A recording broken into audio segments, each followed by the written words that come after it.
Alright, had to get a new microwave, long story, but here we go.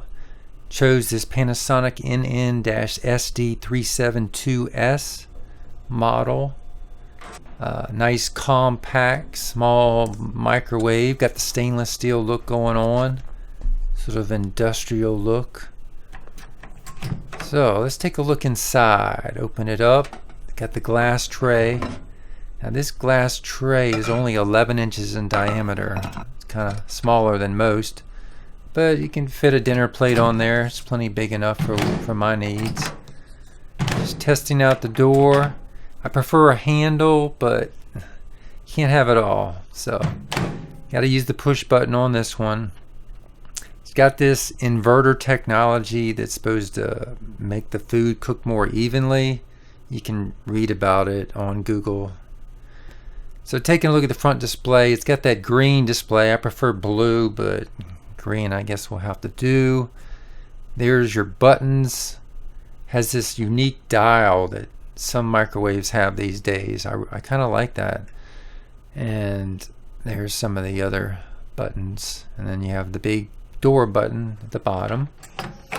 So let's open it up and just heat like some coffee.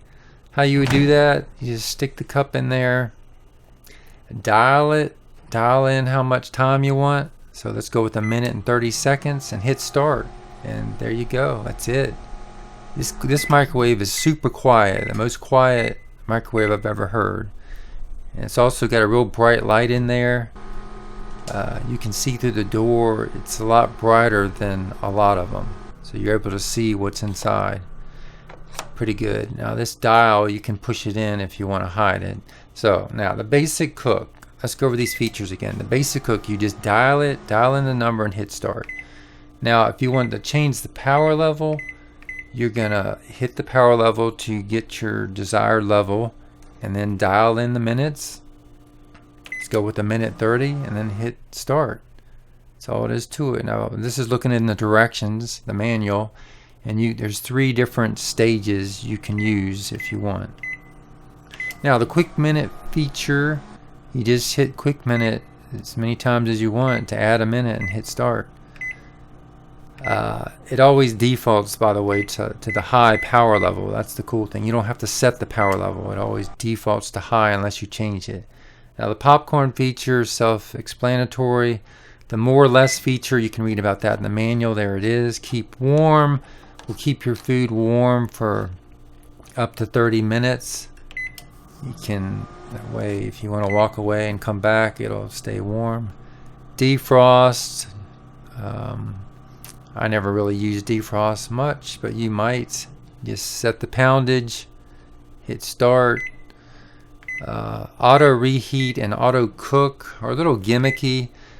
There's no sensor on the inside like some microwaves. It can sense the steam and know when to shut off. These, you sort of got to consult the manual, and it'll tell you what to dial in for cooking whatever type of foods and all that.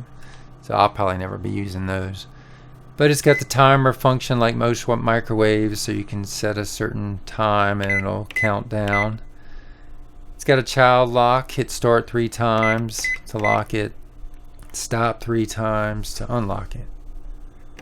Okay, now notice these are real buttons, folks. Real, not digital things. Real dial, real buttons. And some people might not like that dial. I kind of do. Now this is one thing I really don't like about the microwave. If I had to pick one thing, I'm 6 feet 5 inches tall, so if I stand close to it and look down, it cuts off the angle, so I can't read the display. I sort of have to stoop down about 1 foot in order to read it because it's such a small microwave and the display is kind of small.